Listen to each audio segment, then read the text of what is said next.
Welcome to the Warrior Gamer Headquarters podcast. Lieutenant Colonel Ken Crigliano, your co-host.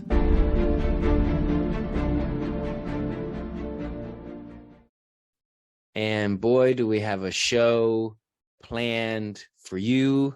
So we have absolutely nothing planned right now. We're just going to wing it. And we're going to talk about some things. And we're just going to see where it goes and see who shows up. Now, Bilal, do you think that it would be a good idea to start dropping in the link to the Zoom into the Discord with our 600 plus members in there? If they want to just tune in, I suppose, like a live audience? I guess so, yeah. We've been trying all sorts of things since the start of this podcast. I don't see why we can't experiment with a live audience, grab some questions, get some answers. People can talk to each other. This is a collaborative environment, right? So I think that can be lots of fun. We'll see how it goes. Why not? All right. So, we were just talking offline before we hit the record button here about I'm getting serious about being the first person ever to be on a esports team and an armed forces sports team. Now, I've been competing at the armed forces sports level since 2005, but I don't know of anyone who's been on an esports team and a armed forces team. So I'm being super serious about that. So I started a Rocket League channel in our Discord, and I am still like the only person in that Rocket League channel. So how do I reach some critical mass to get some folks maybe to show up and participate? Well, I think first thing you want to do is, if you can't reach inside, you got to reach outside. Every game has its own official Discord. I'm sure if you look up Rocket League official Discord, you'll probably find something. And if it's anything like the League of Legends Discord, it's a place where you just type, hey, I'm this rank, I'm one person looking for two more to play with. Boom, there you go. In like a few minutes, you'll get a game going, and maybe you can get an in-house going of some kind. So that's one way that you can get people outside of Warrior Gamer, and then you can tell them, oh, hey, by the way, I have this little Discord here where we do XYZ. Maybe you're interested, and maybe you'll bring in one person. That one person will bring in another, and then steadily it'll grow. That's what I would do. Okay, got it. And I recently joined the Air Force Gaming / Space Force Gaming community, which was pretty cool. And a fun thing is that, I've been mentioning in the previous podcast that the esports for the Department of Defense is like their priority on this is huge, and they're super serious about it. And just recently, prior to 2023, just the end of 2022, the Air Force went to a new website called DAF Sports. DAF is Department of the Air Force Sports. I think it's like .com or something. And it is super all about gaming. But now all of the sports teams in the physical sports have to go through like this gaming interface to apply to be on the team. So it's actually really funny because there's some people like confused and like what's this gaming stuff, and people who are in the community. So they're totally serious, and I've joined. And what's funny is that site is actually blocked at my particular agency, and I put in a request. I don't know if you're familiar with any of this, but so if you're on a DoD system anywhere, you have like this super duper security crap that goes in and blocks like everything. So it's blocking, and I put in this unblock request, and they just ripped me a new one. Like, this is not an official website. You don't need access to gaming and all this stuff. And man, they were pissed. And so I have to build up this like justification on like, no, this is like an actual website. So I'll be doing that after our podcast, is taking screenshots that this is a an official Department of Defense website that I will need access to. So that's cool. That's funny. That's gonna take some time, but best of luck with that. Yeah. Oh, I will. Those are like brutal to do. So I think someone like yourself who has the highest level of clearance, maybe there's some credibility to that. So hopefully they can kind of, maybe you can play to some favorites, right? Perhaps. I'm gonna try my best. I'm usually persuasive, but when it comes to security stuff, oh man, those people just don't care about really anything. So Oof. yeah, drumming it up right now. Yeah. All right. Cool. So you took some time off. Yeah. Did you game while you had your time off? Oh, of course I did. Yeah. Yeah, just doing a little bit of gaming, a little bit of work, a little bit of traveling, all that good stuff. It was a good time. Okay. So how did the gaming fit in? So this episode is being filmed right after the 2022 holiday season, and we're just a few days into 2023. So I'm curious, Bilal, how did your gaming fit in with like your travel and time with your family in particular? I mean, time with your family kind of depends. If you're not traveling, then you're usually spending time kind of wherever, right? And then you can kind of fit in your gaming in between that, right? As far as traveling goes, I'm not traveling with my entire system. So it was like a whole week where I didn't play any PC oriented games. And so I was just playing. I mean, that's serious, Bilal? No, not at all. I had other things going on. I mean, plus like I have the games that I need on the iPad to play, so I think that's more than sufficient for a week's time. And so I was able to do that, in early, just wake up a little bit earlier in the morning, get some gaming in, and it's pretty manageable for the most part. It wasn't a hectic travel season either. Most of the things that we did were from afternoon onwards, and so we had our mornings and nights virtually free for the most part. Okay. So did you like have family over? Did you visit family? And did you like use gaming as a way to interact with these folks? Well, actually, I went over. I went over to the DMV area. Maybe that's a place you're familiar with, specifically Maryland. That's where I visited. I was there for a week. And so for the most part, it was us going out to see different places. Like we saw DC, like most of all DC, on Wednesday, right? And so that was a pretty busy day. But even then, in the morning, I was still able to kind of take my off time and relax and game, and at night, just before I sleep, play some games there. But when I'm with my family, that's just time with my family. That's completely separate from video gaming altogether. I always see video gaming as purely a me time thing, which is best saved for when I actually have time and I'm not doing anything else. In the same way during the school year, for example, I refuse to play video games during the day, but at night, yeah, sure, why not? So why do you refuse to play video games during the day? What's that about? My schedule's kind of packed. So what do you mean refuse? I mean, to refuse means something is offered and you're like, no. Yeah, I mean, I could always play games with friends online. I mean, I have other folks at different time zones who say, hey, if you want to play, I'll be on from, say, 2 to 4 on my standard time, PST.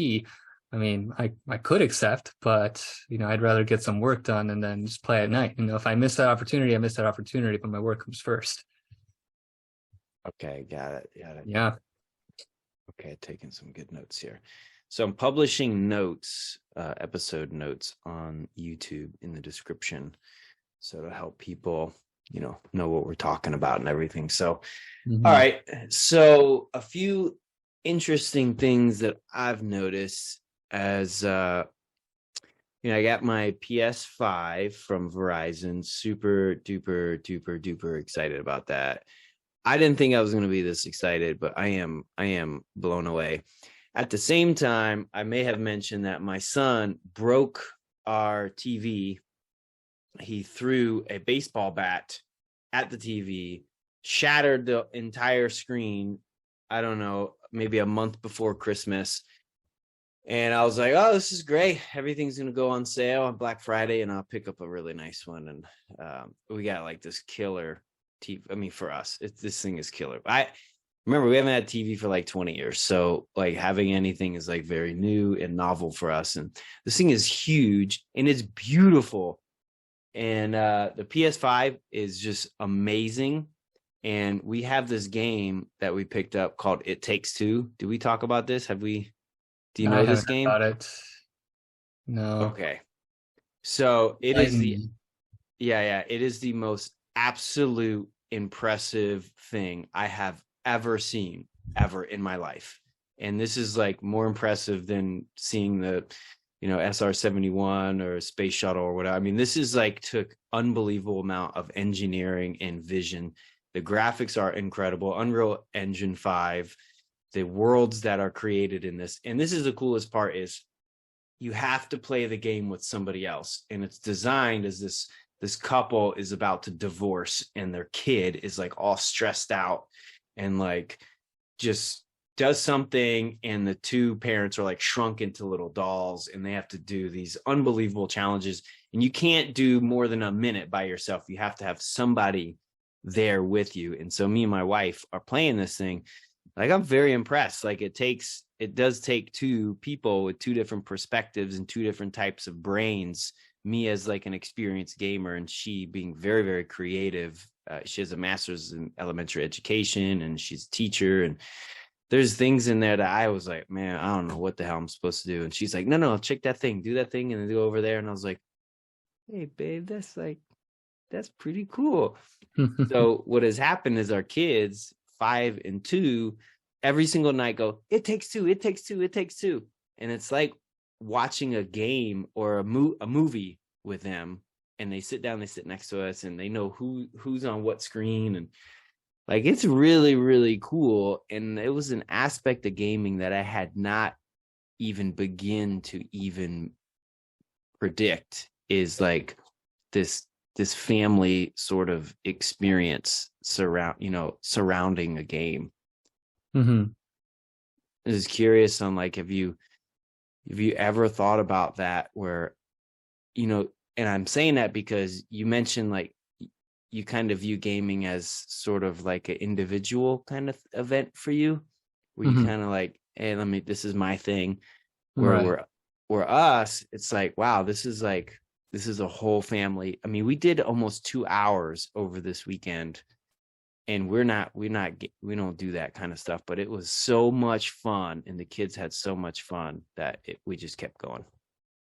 Right. I think the kinds of games you're describing lend themselves to cooperation, whereas the games that I play, and maybe also, as you mentioned, your wife doesn't have necessarily a gaming background, right? So there are certain games that your wife would not want to play.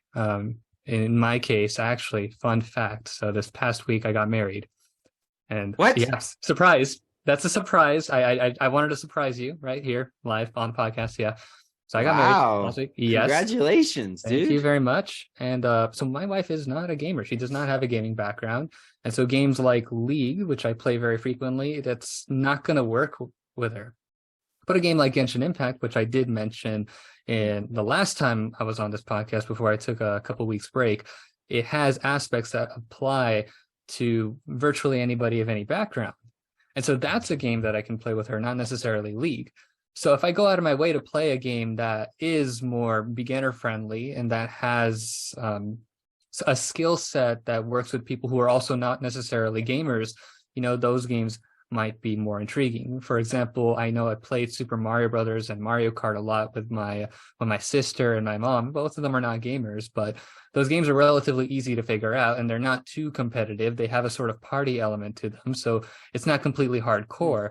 Whereas if I wanted to play Super Smash Brothers, so yes, the game was originally designed to be a party game. You could tell with the items in the Smash Ball, but if you really want to play a game, you really want to play competitively, which I like to do on my off time, well, you're going to turn off items, you're going to put on a mega stage, and you're going to make this as bland and as simple as possible so that you can really focus on the combat aspect, and many people will be turned away from that.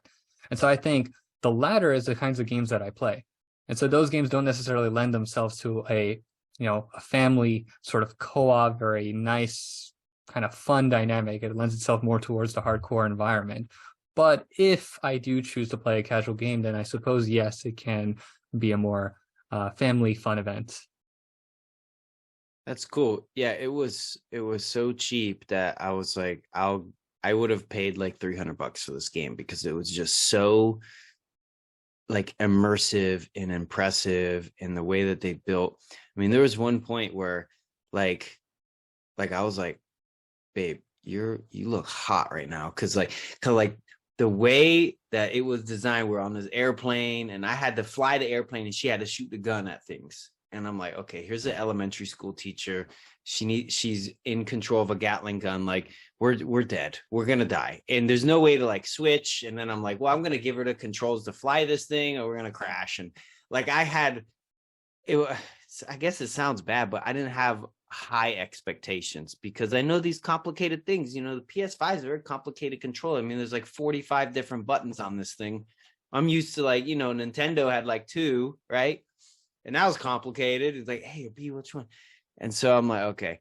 But man, we were zipping through that thing high speed and she was blasting all kinds of bad guys. And I was like, wow, babe, I am like super impressed with you. Like, that is incredible. And then my little son got on at 5 and he was moving the people around and it's cool how PS5, I don't know if the other systems are doing it, but it looks like they've standardized the controls where it's like, okay, one button is the head, one rocker is the head, one rocker is moving the body, and they all kind of like follow this kind of like standardization, which is super helpful because I downloaded a couple other games and they were the same controls. So that was pretty cool, man.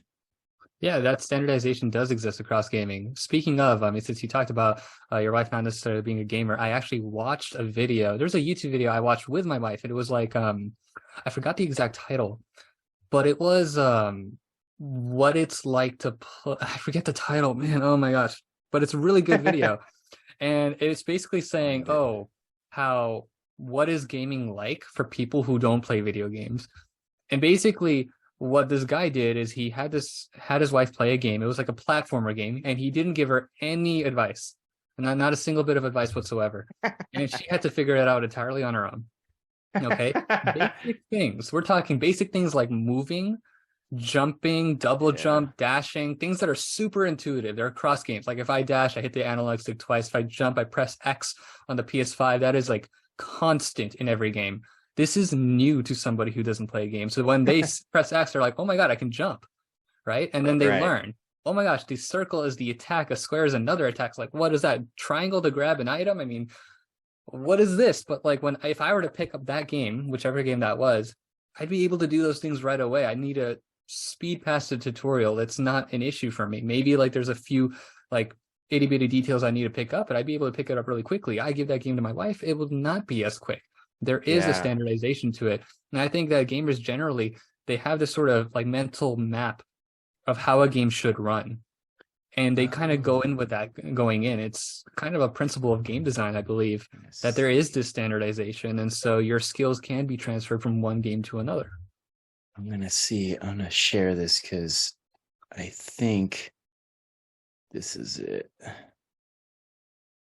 If this is it, this is super clever. So this one right here, you see this YouTube. Oh, I think this is the video. Yeah, where he brought his Where is wife. he talking? He's talking about the lady I live with. Yes, that's the one. Yeah, he took her through the evolution of gaming way back from Doom, Mario Brothers. I mean, this was pretty clever.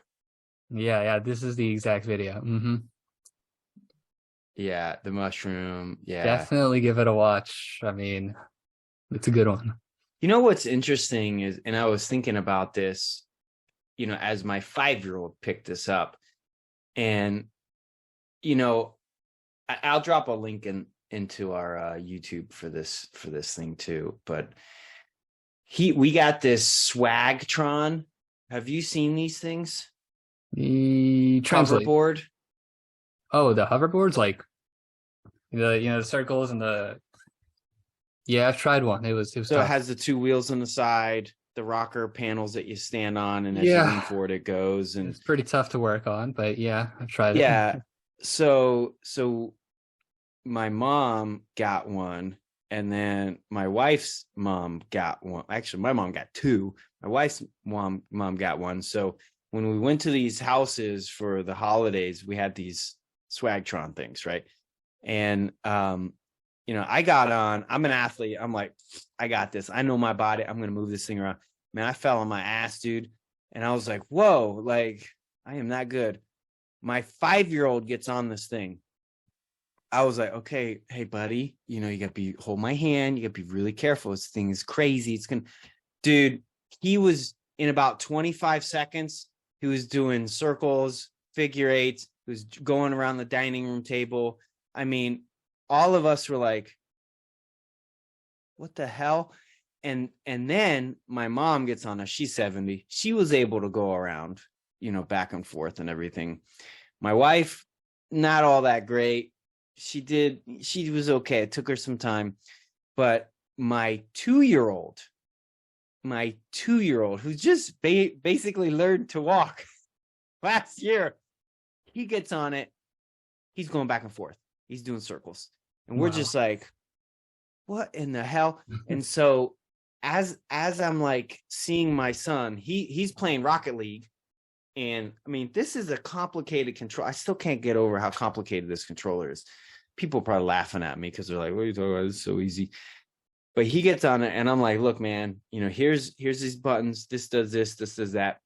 And he's like, okay, got it. And he's moving the car around. And then he starts playing around with other buttons. And I have him in training mode. So if you touch the top left buttons, it places the ball in and around and everything. Dude, like after about 20 minutes, I come back, I'm looking and I'm like, how'd you do that? And he's like, oh, you just press this button. It drops the ball over here. And then you kick it, you hit it off the side. And I'm like, what? I don't know that. How'd you do it? Show me that again. And it was the first time where I really felt like I was like disconnected with technology. But on what you're saying is like I grew up with like video games just came out. And it was like, I remember when Sega came out and it had like all those buttons. We're like, holy crap. And then like PlayStation came out, like, dude, that's when I was like, okay, this is too complicated, dude. I'm just going to stick on the computer and I'm good. And I left consoles.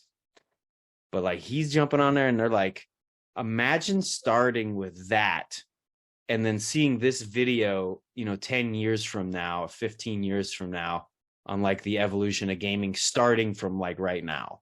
Would that like be amazing or what? That'd be quite amazing. Yeah.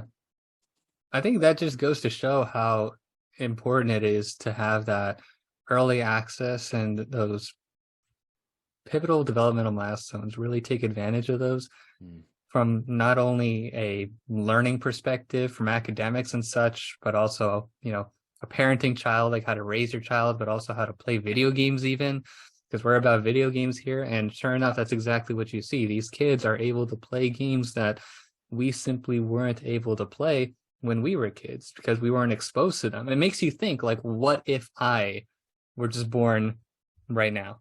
What could I be able to do? And then what's stopping me from doing that right now? With the maturity that I have, why can't I? It's because you have all these habits, right? You're so used to simplicity that when you see complexity, you think, oh, that's complex. But somebody who started with complex says, oh, that's normal. I had a friend of mine, he used to do gymnastics.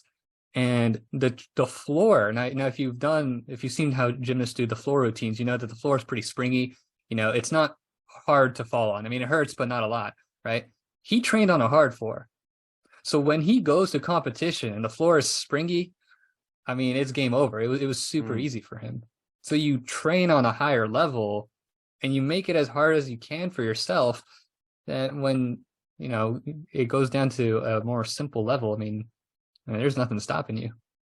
So this is interesting, Bilal, because it's something that I've thought about but haven't articulated yet. Is like when I trained to try to win races, when I won Beastmaster, like I trained with a backpack with like 25 pounds in it when I rock climbed.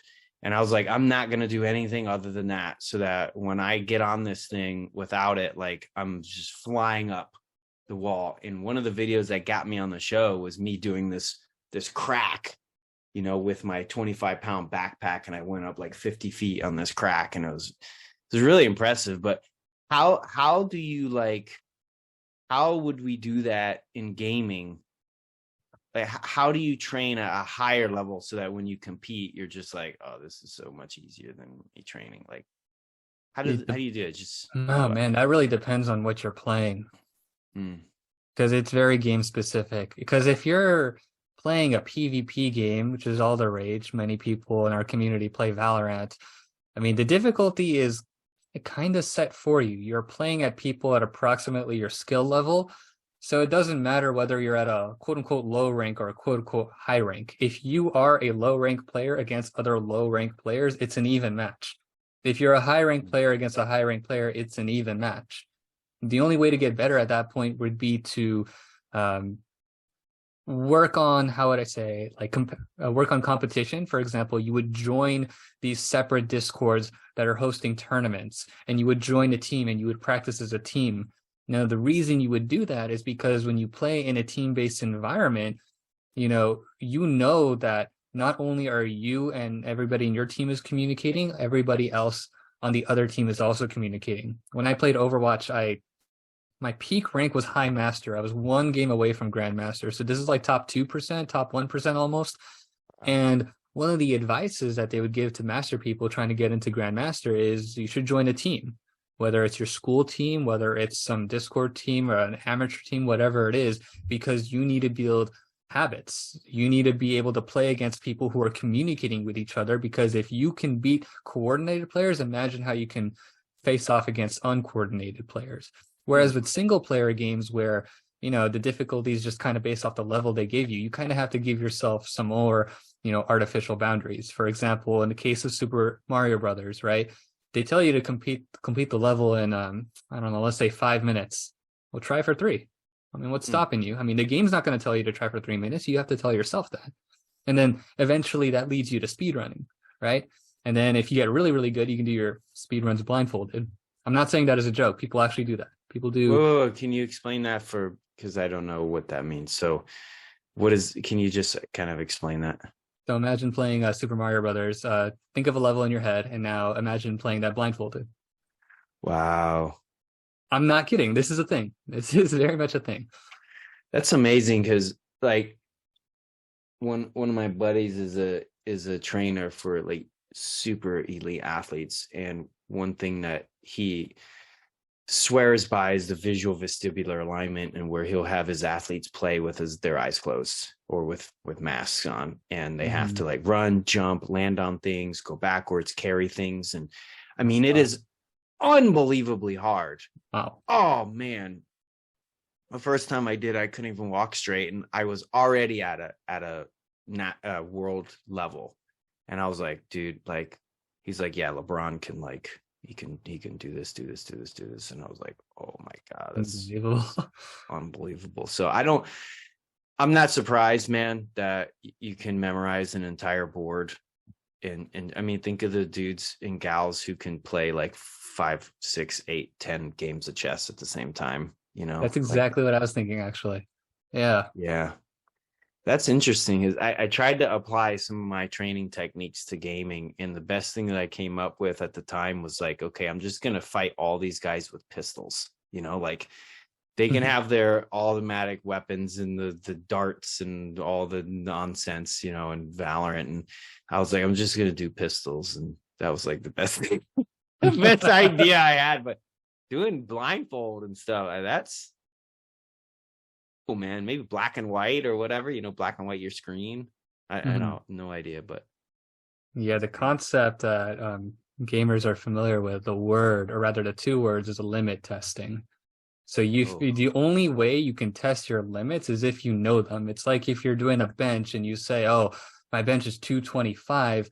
Well, you've had to have tested your limits. You've had to have brought the bar down and all the way up with no assistance to know confidently my bench is 225. You have to know that before you say, okay, let's push for 230.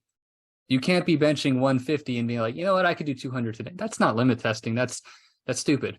You're gonna hurt yourself, right? Right. So with Valorant, it's going to be pretty similar. Maybe, maybe in your case, you're thinking, okay, well, how can I fight this one person? Well, why just one person? Why not two? If you know two people are there, go do something. Take initiative. You're gonna fail, and you're gonna have to learn from those failures.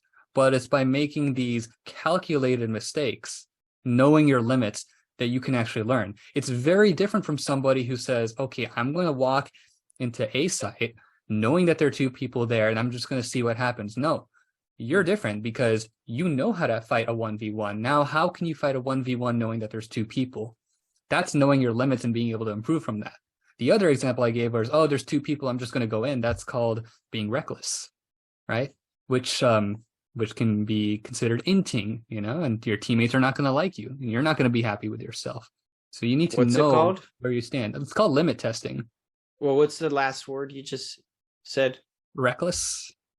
Yeah, it's reckless, but that you said like it's called inkling or inting. Inting. Inting. Have you heard that word? Surely you have.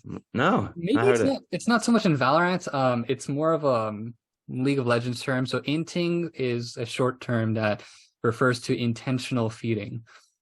So feeding, like, feeding the enemy team kills, or in the case of Valorant, if you give somebody a kill, like, they get 300 credits, right? So that 300 credits can then be used to spend for stronger guns. In a way, Valorant also has a feeding, right? If you just walk in, just give somebody 300 credits, maybe that 300 credits is what they needed to get an operator. And now what are you going to do? Now they got a sight on you from B site, from all the way in the back, and you're not going to be able to reach them because you don't even have a comparable weapon, because you just gave away your credits, right? And so now you have to spend your credits on the other things and you're going to be less efficient. So inting is a word you might hear. Yeah. It's a strong word. Inting. It's very interesting. Yeah. I'm making a note of that. You're going to just learn a bunch of gaming terms now. Surely you've heard some of these now playing Valorant. I don't think so. I don't have like the volume up. After that little kid like told me I was trash, I kind of like turned off.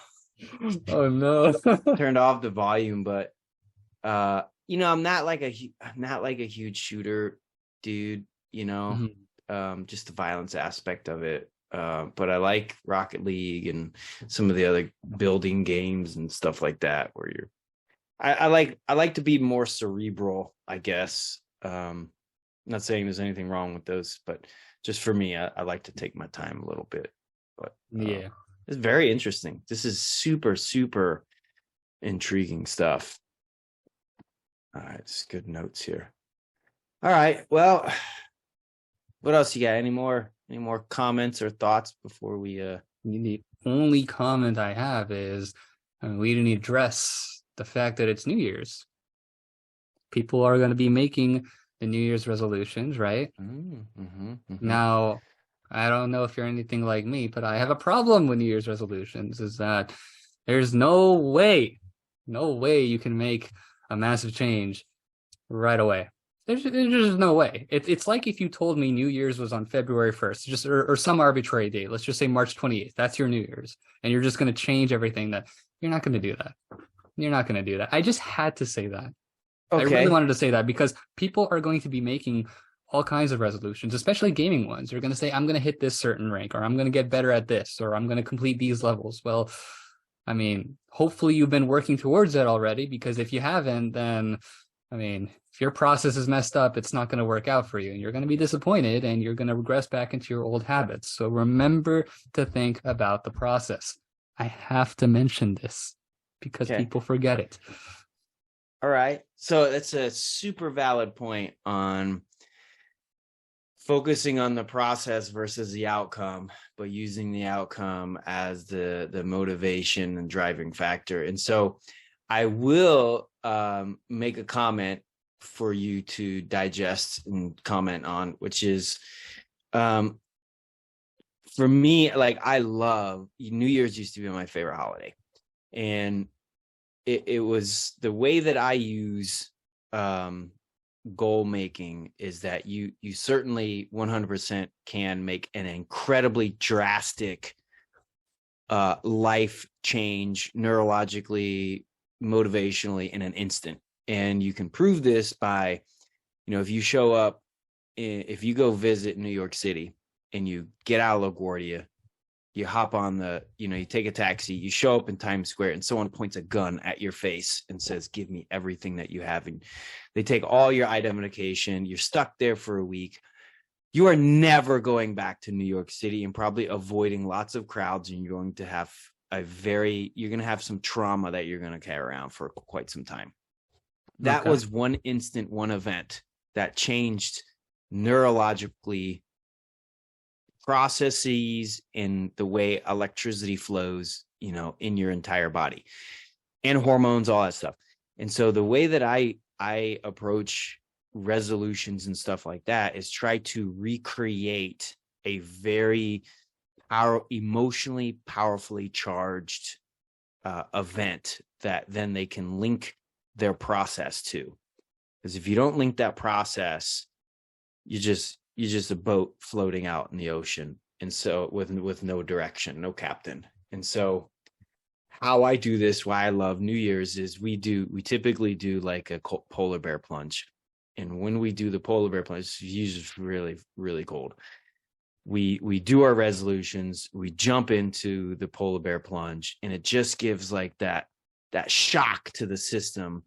And there's a nociceptive response, all kinds of cool stuff that you can Google or hit me up later. But your whole nervous system just goes into this, and you're able to insert some programming. That's why a lot of people like these these ice baths and everything. But so you can do that if you do it right. If you want to use New Year's as a motivating, you have to create an emotional experience. You just can't make a checklist and just be like, yeah, what's the, we started this thing the other day. It's the new me for 23. And so like, that's not going to get you anywhere. You really need to have that emotionally charged, like something very unfortunate is going to occur if you don't do this thing. And every single day you got to wake up and have that, in mind. So you're totally right. People have got to like be charged up about the process and just know that the end result is just another step, in the direction of where you're going to go. Right. You think that makes sense? Makes sense. Yeah. I don't think I've ever heard anything like that, though. Now that you mention it, it is something I'll have to look into more. You definitely send me some articles if you have anything of that nature. Yeah. Well, I will tell you, during one of our previous podcasts, we turned the recording off and we did a little session with just us. And we talked about this question of, okay, if you're going to do a New Year's resolution, or you really, really want to make a change or to have an impact or just to create something that you haven't done before, the way I do it is I ask the person, and I'll tell you my rationale after I do this, but I ask the person, what would you die before you let happen? And what happens is that the sentence is worded intentionally, neurolinguistic programming. It's intentionally worded that way to confuse the person. That's why it engages their fight, flight, or freeze mechanism, opens up their subconscious. And they're like, wait, what? Yeah, I don't understand. Can you explain? So I usually have to explain that. And then they'll give me an answer. And typically I'll tell you what the typical answer is. So basically I say, what would you die for before you let happen? And once I explain that, like, okay, you will die before this thing occurs in your life. Like, you will do everything it takes before you let it happen. And they typically go, well, hurt my family, right? Like my mom, my kids. Typically it's like my kids. It's like, it's not specific enough. People hurt your kids all the time. Every single day someone hurts their feelings. You're not dying before you let that happen. So that's not specific enough. So like, oh yeah, you're right. And then I have to get into a very, very specific event, very specific. You have to get as specific as possible because the person has to visualize. You just can't visualize someone hurting my family or whatever, or me not graduating medical school, right? So that could actually be a very, very good one that I could use for you. But basically, you have them visualize that moment so that they have something to work with. And then you have them experience that pain and trauma of it not occurring, and they have to feel it. And if you do not wake up tomorrow and get this workout done or this training done or, whatever it is, you are adding fuel to that event happening. And I can do this for anything, man. Like if you have nutrition issues, I can link that to you not graduating in medical school in so much that it will charge you up. I think you remember we doing this with April.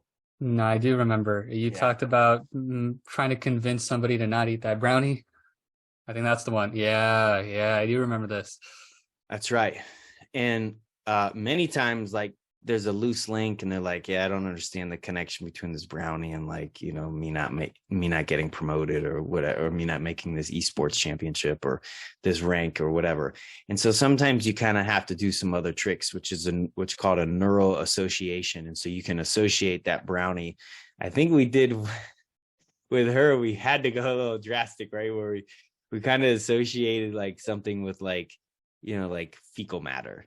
And like, this is a very common thing. I will tell people like, Ken, I know he didn't just go there, but this is a very common thing with coaching is I will have people, I'll go, look, the places they make this stuff in, like they are disgusting. They have rats all around them. And the FDA actually allows a certain percentage of rat fecal matter in those brownies as an acceptable level of fecal matter. It is true. It's 100% true. You can check this out, especially if you eat at Taco Bell or any fast food place.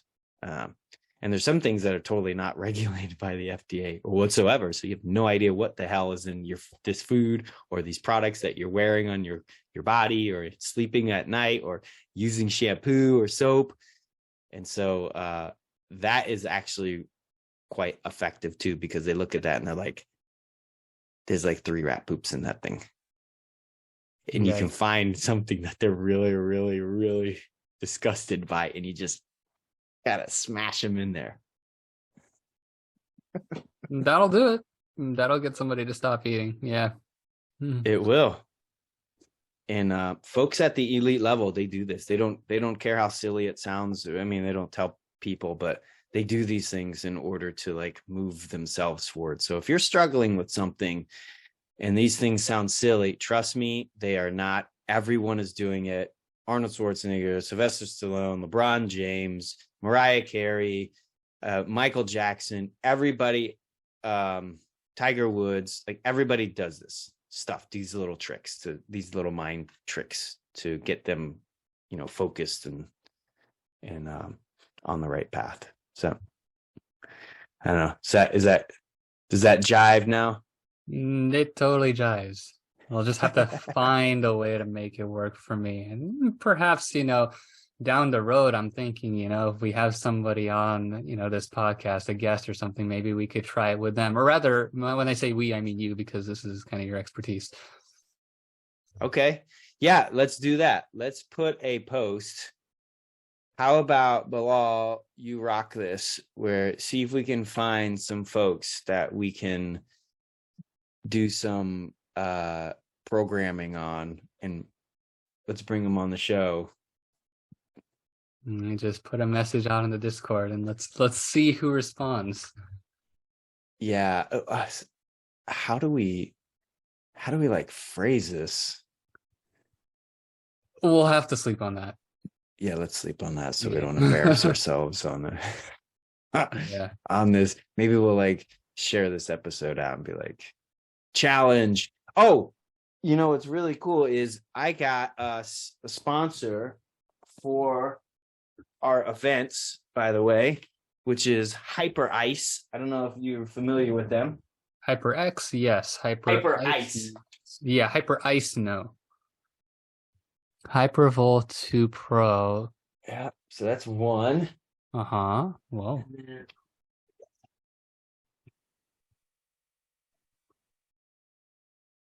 Uh-huh. And this is the epic one. Where are you pulling these boxes from?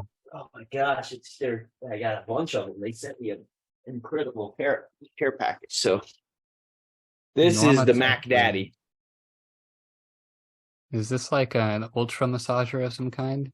Yeah, so literally it has this battery powered pump right here. That's Bluetooth activated, by the way. And you slide your legs. Can you see like the little legs that's in there? I'm trying to get my phone on. So see, that's a leg. Yeah. And that's like, so you slide your legs in there and Mm-hmm. it fills up with air. Uh-huh. And it has this little app right here. Yeah. And you can program it to do certain what they call routines. So it'll pump up, pump up to kind of push the blood out. And then it will deflate, let the blood back in, and it'll stay there for a certain amount of time, push air back in, and the blood pushes out. And it's really super. If you watch like any sports competition at like a high level, these things will be all on the sidelines or on the side, and the athletes will be using them. Sometimes they hide them because it's very difficult to be sponsored by them, but they are sponsoring us, and we are part of the very, very few elite teams that they are sponsoring, which is really, really cool. Yeah. So what's awesome is that it detects that I've done a workout, and it will know what exact workout I did. So tonight I swam, and it's like, hi, we detected that you swam so many yards at so much intensity. Please, here's the routine that you should be using because of your workout. And I was like, oh, that's cool. And it's like, please connect to Bluetooth. And I was like, okay. So I put my legs in, and then I had the percussion massager, and it told me to change the heads, and it was like, okay, do your shoulder. And I was like, and then I was like, beep, go to the next place, beep, change the head. It was, Wow. I mean, it was really cool. So if you happen to be lucky enough to be chosen for our events, which we have to announce the February 18th and 19th, right? Yeah. So we have active duty Marines, Marine veterans, Gold Star gamers, and local and community gamers. It's at Cyberbytes Foundation in Stafford, Virginia, featuring Halo and Super Smash Brothers. And that's, again, February 18th and 19th, which is going to be really, really cool. I'm actually quite excited for that event because that facility is unbelievable. I don't know if you've seen pictures of it or heard our CEO talk about it, but it is just killer. So we're going to have a nice little recovery room in there where we have the new calm, have this hyper ice stuff. And I think I secured us a couple other sponsors. I am rolling in this pretty cool sponsorship of a company that does machine learning hydration. So hopefully, if I can pull this off, we'll get some hydration backpacks for our gamers, and it will automatically dispense hydration into their bodies via a mouth at these proprietary times, which was really very, very interesting to me. So we are shaping up here, folks. We are getting sponsors, getting events, and we're going to be awesome. So I think that's all I got, brother. Yeah, I mean, that's quite a banger announcement you got there. I think we should end it on that note. Yeah. I'm pretty excited. All right. So, Bilal, do you remember all the places that people can find us? Twitter? Yeah, more or less. I mean, we have our Discord, which we'll post a link to on our YouTube video. We'll also have the main website, which has everything. That is WarriorGMRFoundation.org. Has all our information there. Go ahead and check us out. The Discord link is there as well. And then there'll be our socials as well. So anything you want, just head onto the website and you're good to go. You have all the updates at your fingertips. Cool. Yep. Composing the invite now. We're going to slap it into YouTube. I'll go back to the other YouTube videos too and throw it in there as well. And as always, if you have any recommendations, how we can do things better, we can certainly do things better because we're new and you know, I'm learning a lot of things. So please let us know. All right. That's the Warrior Gamer Headquarters podcast. I think this is episode 7. Pretty sure. But either way, awesome episode. And for those who are turning in lately, Happy New Year. For those who are turning in later in the year, I hope that our tricks have worked out and you have been committed to your resolutions if you made them. Out. Warrior Gamer Headquarters Podcast. Out.